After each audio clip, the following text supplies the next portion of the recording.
बिस्मिल्लाहिर्रहमानिर्रहीम। अस्सलामु अलैकुम। Welcome to Gohar Publisher. Our slogan is redefining the geography of education through digital resources for conceptual learning. My name is Hasib Yamin Khan and today is our topic is set. जिस तरीके से आपको last lecture में होगा कि हमने set के बारे में पढ़ा था, उसके नोटेशन के बारे में, उसके एलिमेंट्स के बारे में, इसी तरीके से हम उसको मज़ीद आगे लेके चलेंगे सेट के 1.2 के एक्सरसाइज के हवाले से। इस लेक्चर में आप ये लेक्चर लेने के बाद अब इस चीज़ को सीख चुके होंगे कि descriptive form of a set क्या होती है और tabular roster form of a set क्या होती है। सबसे पहले हम डिफाइन करें descriptive form of a set. Descriptive form में हम ये देख रहे हैं कि descriptive form the set is defined by describing its elements clearly in words, कि हम जो भी सेट है उसको अल्फाज के अंदर हम उसको क्लियरली डिफाइन करेंगे in the form of a sentence, एक जुमला बना के। कि मिसाल के तौर पे अगर 1 2 3 4 5 6 है, ये एक सेट लिखा हुआ है, इसको हम डिनोट करते हैं n से, और हम इसको जब नाम देते हैं तो उसको देते हैं the set of natural number. तो सेट ऑफ नेचुरल नंबर जो हम लिखते हैं ये एक स्टेटमेंट की सूरत में, एक सेंटेंस की सूरत में जो हम लिखते हैं वो इसकी डिस्क्रिप्टिव फॉर्म कहलाती है। इसकी एक और एग्जांपल मैं आपको बताता हूँ। A is equal to the set of days in a week. आप अगर देखें इसको, अगर आप कर्ली ब्रैकेट के अंदर Monday, Tuesday, Wednesday, Thursday, Friday, Saturday, Sunday आप इसको मेंशन करें, और अगर आपने इसको एक सेंटेंस के अंदर मेंशन करना हो तो आप उसको सिंपल लिखेंगे A is equal to the set of days in a week. एक और एग्जांपल देखते हैं। अगर आपने देखा हो कि B is equal to set of odd numbers और set of odd natural numbers, ठीक है, ऐसे नेचुरल नंबर जो कि ऑड हों उसका सेट है, तो वो अगर हम इसमें लिखेंगे तो ये एक सेट में इसी से लिखा जाएगा the set of odd natural numbers. इसको अगर दूसरे तरीके से लिखा जाए तो वो डिजिट में भी लिखा जाएगा, लेकिन हमने इसको इधर डिस्क्रिप्टिव फॉर्म में लिखना, तो इसको हम सेंटेंस में शो करेंगे। इसके मज़ीद प्रैक्टिस के लिए हम एक्सरसाइज के सवाल करेंगे, उसमें आपके कॉन्सेप्ट और क्लियर हो जाएंगे। दूसरी फॉर्म इसकी आती है टेबुलर फॉर्म और रोस्टर फॉर्म, ठीक है। आपको ये भी दिया जा सकता है what is the roster form, या write the set in the roster form.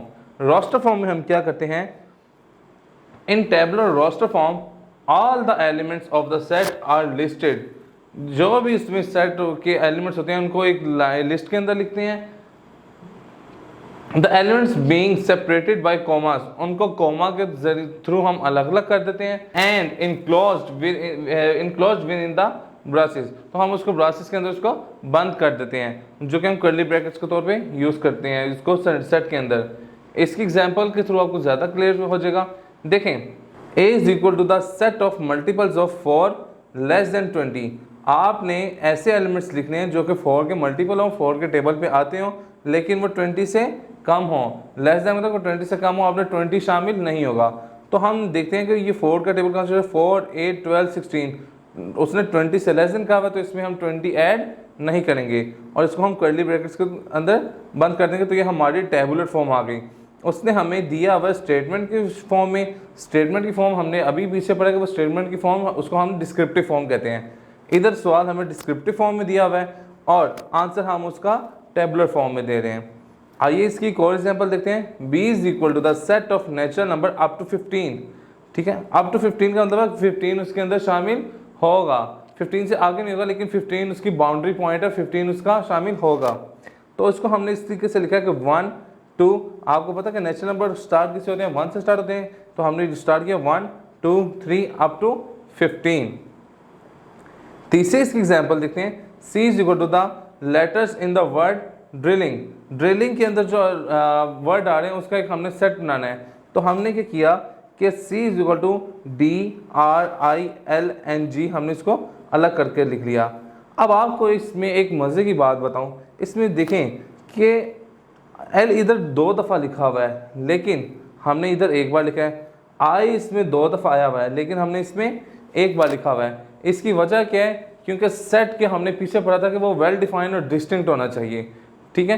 तो इधर ये देखें, इसको हमने डिस्टिंक्ट करने के लिए हमने उसको एक बार ही मेंशन किया, दूसरी बार मेंशन नहीं किया, ठीक है। ये आपको इस चीज़ का कंसेप्ट क्लियर हो चुका होगा। अच्छा, एक और चीज़, आपने सेट्स के अंदर इस तरीके से डॉटेड लाइन देखी होंगी। तो ये याद रखिएगा, ये जो डॉटेड लाइन है ना, 3 डॉट्स आर कॉल्ड एलिप्सिस। इसको हम 3 डॉट्स को क्या कहते हैं? एलिप्सिस, कंटिन्यू और सो ऑन।